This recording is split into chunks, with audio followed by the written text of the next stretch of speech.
Hello and thank you for joining us here this morning at the NCTV newsroom. I am Folake Adesugba.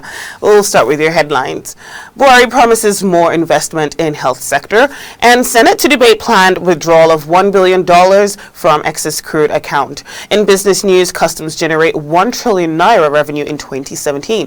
And in sports news, Nigeria gets FIBA 3-on-3 World Cup wild card. In entertainment news, Falls stuns at first Lagos concert the Falls experience. And in the foreign scene, UN to vote on new North Korea sanctions targeting oil. We'll have all this up next, right after the short break. We'll be right back.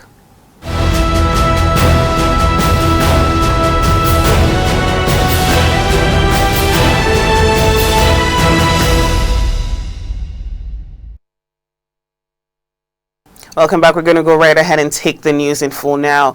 President Muhammadu Buhari has pledged to increase investment in the health sector so that the country can halt the loss of well-trained professionals to other lands. The president made this known when he received the executive members of Medical and Dental Consultants Association of Nigeria at State House, Abuja. In a statement by the Special Advisor on Media and Publicity, Femi Adesina, the president appreciated the concern expressed by the association on the state of the health sector in the country. The president of MDCAN, Professor Ngim said the association consists of trainers, researchers, leaders, and major stakeholders in healthcare who are concerned about the well-being of the sector. He appealed for action on the resolution of interprofessional rivalry in healthcare in the country, noting that a panel had been convened in 2014 to consider the issues, headed by Yayale Ahmed, but no white paper has been issued till date. Among other requests brought before the president by MDCAN were better health financing, reconstitution of the governing board of Medical and Dental Council of Nigeria, need for a single term of 5 years for chief medical directors and medical directors of tertiary hospitals, and the establishment of medical universities in each geopolitical zone of the country. Now, the Senate has decided to debate on the federal government's plan to withdraw the $1 billion excess crude account to fight insurgency and terrorism. Raising a point of order, Deputy Senate President Ike Ekweremadu reminded lawmakers that the matter was supposed to come up for debate on the floor, but was not listed on the order paper. But the Senate President Bukola Saraki explained that the matter could not come up because the sponsor of the motion, Senator Samuel Anyanwu, was not available to present his motion. He assured lawmakers that the motion will be brought up at the resumption of plenary in January 2018. The Senate President has also assured lawmakers that the $1 billion would not be spent until it has been debated by the National Assembly as stipulated by the Constitution. We're going to take a short break before we move on to lawmakers. We'll be right back.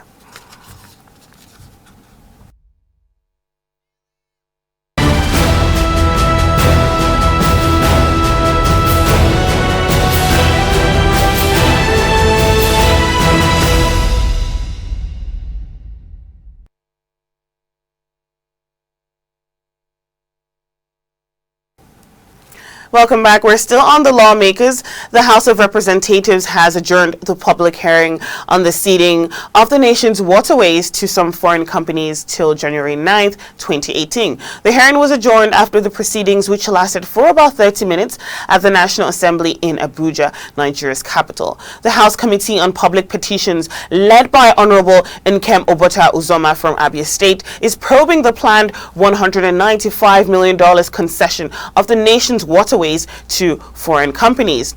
In the course of its investigation, the committee plans to question the Nigerian Navy, Nigerian Maritime Administration and Safety Agency, and the Federal Ministry of Transportation. At the hearing, the Minister of Transport, Rotimi Amechi, and the Director General of NIMASA, Dakuku Petroside, were among those in attendance. Now, the hearing was, however, adjourned after the committee was informed that the Navy had not received its invitation and was not prepared to respond to questions. In politics, another member of the People's Democratic Party has just defected to the All Progressives Congress in the House of Representatives. He is Johnson Agbo Naima from Edo State. Agbo Naima was a member of the Ali Modu faction before the Supreme Court recognized the then Senator Ahmed McCarthy faction as the authentic leadership of the party. Only on Tuesday, a member of the PDP from Imo State, Raphael Ibokwe, had defected to the APC. Now on to security. The Chief of Army Staff, Lieutenant General Tukur Buratai, has warned that any act of disloyalty, disobedience to constituted authority and insubordination by personnel of the Nigerian Army would henceforth be decisively dealt with. Buratai further warned that defaulters would be shown the way out of the Army. The Chief of Army Staff spoke at Jaji at the passing out parade and commissioning for 205 officer cadets of Executive Commission Course 7 of Nigerian Army School of Infantry. He charged the newly commissioned cadets to contribute their quota to the Army's efforts at preserving the national security. Buratai noted that their commissioning was coming at a period when the Army was consolidating on the gains of several years of intensive security challenge in the Northeast, North Central, and South regions. The Nigerian National Petroleum Corporation (NNPC) Ndu Ugamadu Unabuja says fuel queues will normalize by Friday and disappear by weekend. The NNPC spokesman Ndu Ugamadu Unabuja said that there was an increase in the number of incoming trucks of petrol into the FCT to curb the queuing in the city. According to him, the NNPC Group Managing Director, Dr. Mekanti Baru, has met with the heads of Nigerian Association of Road Transport Owners and Petrol Tanker Drivers to nip the problem in the bud. He disclosed that a nation which consumed 35 million litres suddenly increased the consumption to 85 million litres due to diversion to neighbouring countries. Now, checks of some filling stations in Abuja revealed that the queues were getting longer across the city. Several petrol stations in Abuja and environs were not dispensing the product, but the few dispensing are witnessing long queues. Now, in a related development, the Independent Petroleum Marketers Association of Nigeria, Ejigbo Depot, has lauded the Nigerian National Petroleum Corporation, that's NNPC, for pumping petrol into the depot. Alhaji Ayo Alanamo, the chairman of Ejigbo Depot, made the commendation in an interview in Lagos. Alanmu said that NNPC resumed pumping of petroleum products, especially petrol, to the depot on Wednesday to ease fuel scarcity in Southwest. According to him, loading of petrol by tankers started at the depot. According to Alanmu, the aim of pumping petroleum products to the depot is to reduce the difficulty marketers go through while taking the products at the Apapa private depot. However, petrol scarcity remains the same as many filling stations are without the product. You're still watching NCTV News at the hour of 8, and still to come, customs generate 1 trillion naira revenue in 2017, and Nigeria gets FIBA 3-on-3 World Cup wildcard. Also, Falz stuns at first Lagos concert, the Falz Experience, and UN to vote on new North Korea sanctions targeting oil. Details up next after the break. We'll be right back.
It's the season.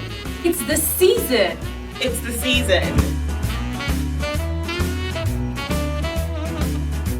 Compliments of the season. Ekeresimesi ọma. Ekeresimesi ọma. Eko ọdún.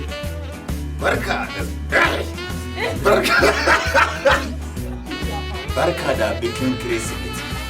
Wishing you a Merry Christmas. Happy Hanukkah.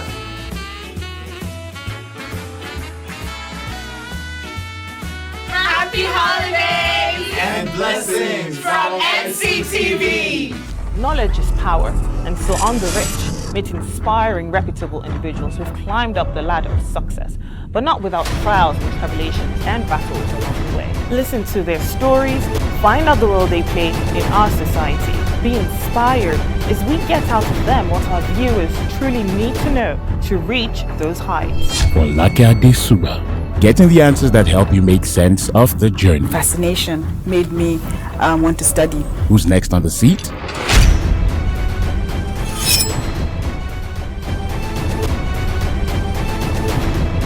Find out on The Reach, weeknights on NCTV.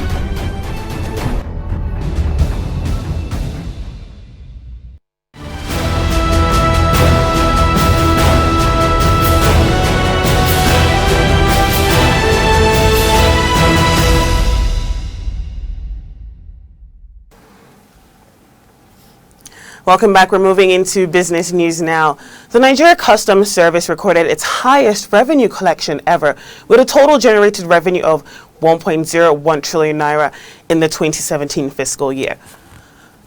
The Public Relations Officer, NCS Joseph Atta, said this during a media briefing held at the Customs headquarters in Abuja.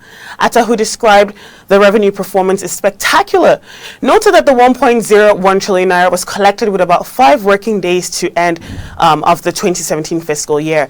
He said the revenue collection for this year is 241.68 billion naira, higher than the target of 770.57 billion naira set for the 2017 year. Now, the actual revenue, according to him, is above the 898.67 billion naira collected in 2016. He said the agency recorded the revenue collection despite the economic recession experienced earlier in the year with the low volume of imports, which was caused by restrictions placed on 41 items from accessing the foreign exchange. More stories on Nigeria's economy is next on the news with Magdalene Michaels. Petroleum Corporation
National Petroleum Corporation (NNPC) has announced that it would build power generating plants with combined capacity for 4,600 megawatts in Abuja, Kaduna, and Kano states.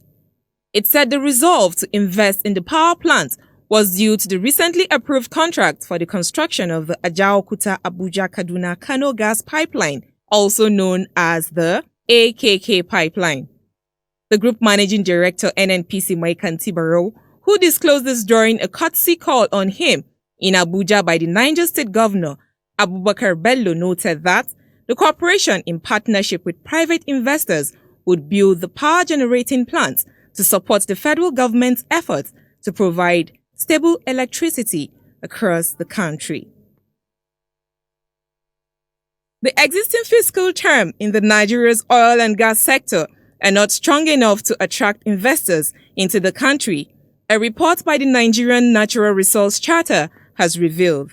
Presenting findings from its 2017 benchmark exercise for Nigeria's oil and gas industry in Abuja, the NNRC observed that Although a fiscal framework existed in the industry, its ability to generate the required revenue had proved inadequate.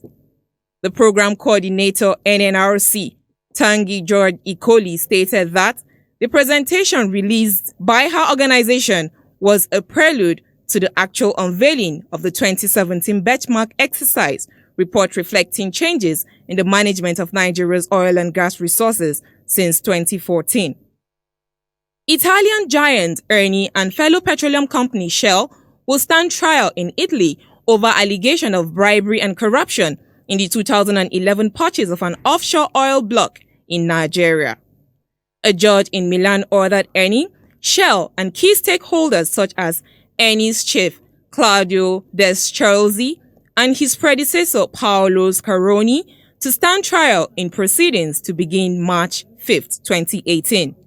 The companies are accused of corruption in the 2011 purchase of OPL 24-5, an offshore oil block estimated to hold 9 billion barrels of crude oil for $1.3 billion. Both companies are charged with corruption in Nigeria over the deal, which allegedly saw Nigeria's former president Goodluck Jonathan and his oil minister pocket bribes.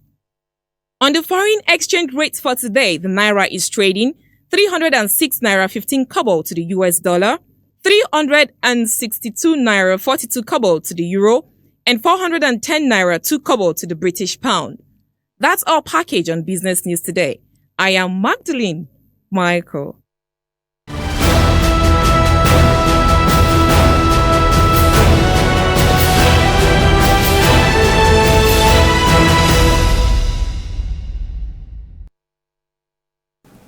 Moving into sports news, Nigeria will compete in the 2018 FIBA 3-on-3 World Cup holding in Manila, Philippines from the 8th of June to the 12th, 2018, after being awarded a wild card by the Federation of International Basketball Associations, FIBA.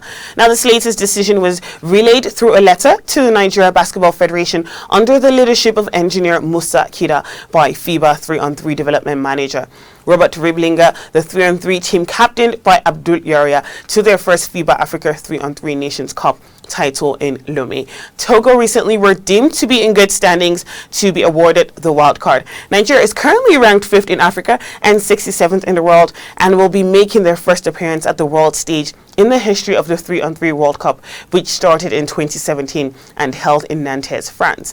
In his reaction, the NBFF President Engineer Musa Kida thanked FIBA for the privilege accorded to the Federation and its players to be part of the 2018 World Cup. Kutidare has more stories in sports. The Tourist Football Club of Bauchi has retained 21 players who participated in the 2016-2017 Nigerian Professional Football League (NPFL) campaign, an official said. The club media officer Bala Kuruba said in an interview in Bauchi that 18 new players have also been signed on for the 2017-2018 season. Kuruba added that the club has also retained Bala Nkiyu as the team's technical advisor, whilst Magnus would continue as the chief coach.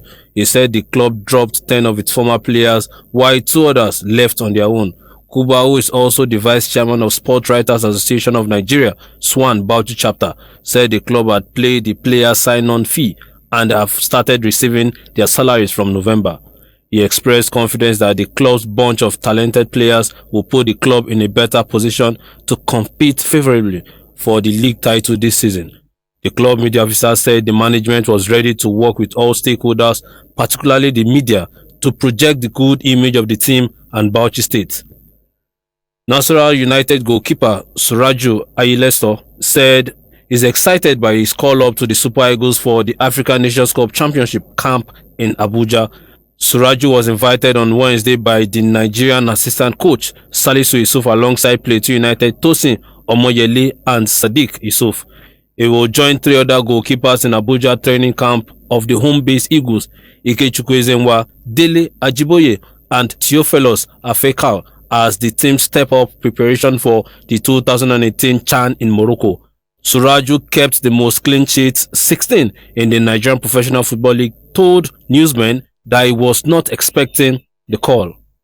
Nigeria Olympic Committee (NOC) has directed all sport federations to conclude matters of review and approval of their respective constitutions and statutes in line with international federations rule and guideline. In a 7-point communique issued after its annual general meeting in Lagos, the NOC directed that the reviews must be concluded on or before 30th June 2018, with ratified copies submitted to the Nigeria Olympic Committee. The communique, which was signed by the Secretary General of the NOC, Tunde Popola, also urged corporate bodies and philanthropists to commit their resources in support of sport, as government cannot do it alone. In 2018, the Youth Games will be held in Argentina. The 2019 All-African Games and Tokyo 2020 Games preparations will start in earnest, the communique ended. With sports updates, I am Kutidare. And now moving into entertainment news, Nigerian rap artist Folake, also known as Falz, has held his first headline concert in Lagos, tagged the Falz Experience. The event took place on Wednesday, December 20th at the Eco Convention Center, Eco Hotels and Suites. Top Nigerian acts like Simi, Yemi Alade, Davido, Ricardo Banks, Wande Cole, YC were among those who performed at the show. It was indeed an experience for attendees because apart from music performances by other artists, Falz thrilled fans with the performance of skits, which he is also popular for, among other things. Now, the concert was produced by Live Spot in conjunction with Bad Guys Entertainment, the record label founded by Falz. From his hit songs, Jeje, Wedonsa, La Fête, to the success of his third studio album, 27, and now his headline concert, one can say it has indeed been a great year for the singer. Over now to Aliyu Ahmed Adoke for more news in the entertainment world. Welcome to Entertainment News on NCTV. Falz has held his first headline concert in Lagos, tagged the Falz Experience. The event held at the Eco Convention Center, Eco Hotels and Suites, on Wednesday, December 20th, 2017. Falz, over the past months, has aggressively promoted the concert, promising a new live experience for attendees. He delivered that and more. 2017 has seen the rapper release his third studio album, tagged 27, and riding on the success of the project and its singles, the rapper packed a full house. The cinematic concert was produced by Live Spot, renowned for groundbreaking and out-of-town concepts, and Bad Guys Entertainment, the record label founded by Falz. Via targeted skits and a scripted performance, Falz gave a 2-hour set performance alongside Simi, YC, Davido, Olamide, Techno, Ricardo Banks, Ajebota 22, and Yemi Alade, among others. In attendance was NFF President Amaju Pinnick, Toke Makinwa, Stephanie Coker, RMD, Reminisce, Simi, Areseogu, Frank Donga, amongst others.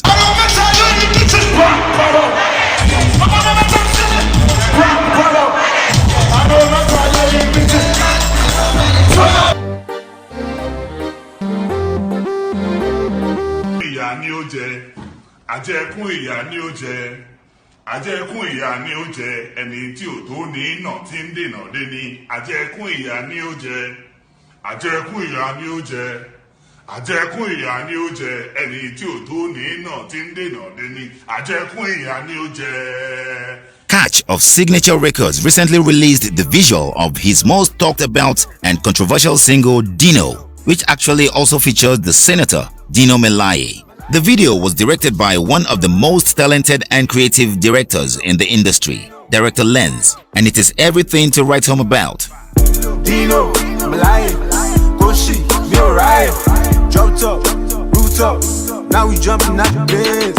Dino, Dino, Dino, Dino, Dino, Dino, Dino, Dino, Dino, Melaye.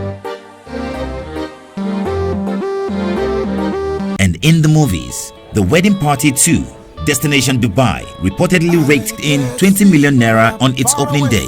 The producer of the movie, Mo Abudu, announced this on her Instagram on Saturday, 16th of December 2017. The Wedding Party 2 opened in cinemas on Friday, December 15th, 2017.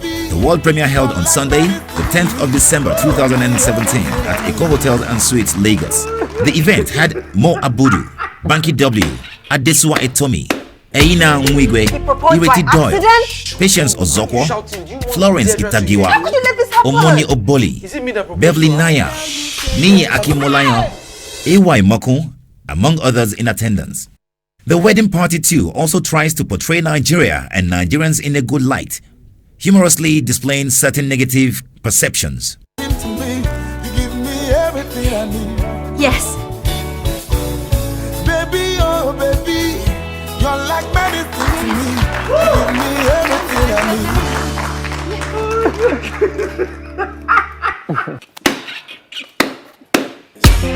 He proposed by accident? What's wrong with you? Why are you shouting? Do you want Deirdre to hear you? How could you let this happen? Hello? Is it me that proposed to her?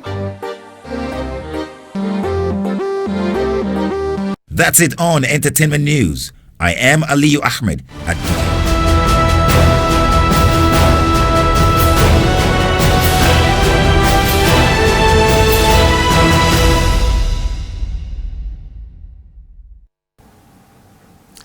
Welcome back. Now moving into the foreign scene, the UN Security Council will vote today on a U.S. drafted resolution ramping up sanctions on North Korea by restricting oil supplies vital for Pyongyang's missile and nuclear programs. The United States presented the draft resolution Thursday following negotiations with China, Pyongyang's ally, on new punitive measures in response to North Korea's test of an intercontinental ballistic missile on the 28th of November. It will be the third raft of sanctions imposed on North Korea this year and comes as the United States and North Korea are showing no signs they're willing to engage in talks to end the crisis on the Korean peninsula. Diplomats said they expected the measure to be adopted during the meeting scheduled for 1 p.m. Japan's ambassador Kuro Beso, who holds the council presidency, said Japan supports the draft resolution wholeheartedly and voiced hope that there will be unanimous support building on previous resolutions. The new draft tightens restrictions on crude and refined oil deliveries to North Korea, most of which are supplied by China. U.S. President Donald Trump asked Chinese President Xi Jinping last month to cut off oil to North Korea, a move that would deal a crippling blow to its desperately struggling economy. Now, defying President Donald Trump's threat to cut off funding, the United Nations approved by a resounding vote on Thursday a motion rejecting the U.S. decision to recognize Jerusalem as Israel's capital. The 193-member General Assembly adopted the resolution by 128 to 9, with 35 abstentions in what Palestinian UN envoy Riyad Mansour called a massive setback for the United States. An additional 21 countries did not turn up for the vote, including Ukraine, which had supported the same resolution in the Security Council, indicating the U.S. threats did have a chilling effect on some governments. Guatemala, Honduras, Israel, the Marshall Islands, Micronesia, Nauru, Palau, and Togo joined the United States in opposing the measure. Among the countries which abstained were Argentina, Australia, Canada, Croatia, Czech Republic, Hungary, Latvia, Mexico, the Philippines, Poland, Romania, and Rwanda. Speaking at the emergency session, U.S. Ambassador Nikki Haley warned the United States will remember this day. The new leader of South Africa's governing African National Congress, Cyril Ramaphosa, has pledged to fight corruption and pursue a policy of radical economic transformation. Closing the party's conference, he said tackling unemployment and poverty should also be key party policies. Ramaphosa was elected on Monday to succeed President Jacob Zuma as party leader. He is in a strong position to become president at elections in 2019. He said that the party had approved the seizure of land without compensation, but he cautioned against undermining the economy and food production. To round up NCTV News at the hour of 8, we're going to recap our top stories. President Muhammadu Buhari said the federal government would increase investment in the health sector so that the country can halt the loss of well-trained professionals to other countries. The Senate has decided to debate on the federal government's plan to withdraw $1 billion excess crude account to fight insurgency and terrorism. In business news, the Nigeria Customs Service recorded its highest revenue collection ever with a total generated revenue of 1.01 trillion naira in the 2017 fiscal year. And in sports, Nigeria will compete in the 2018 FIBA 3-on-3 World Cup holding in Manila, Philippines from the 8th of June to the 12th, 2018. And of course, in entertainment news, Nigeria rap artist Folake, also known as Falz, has held his first headline concert in Lagos. And in the foreign scene, the UN Security Council will vote today on a U.S. drafted resolution ramping up sanctions on North Korea by restricting oil supplies vital for Pyongyang's missile and nuclear programs. All right, everyone, that's it for this morning's news. Thank you for joining us. So once again, I am Folake Adesugba. Up next, we'll take you right back to the Bright Morning Show. You're watching NCTV.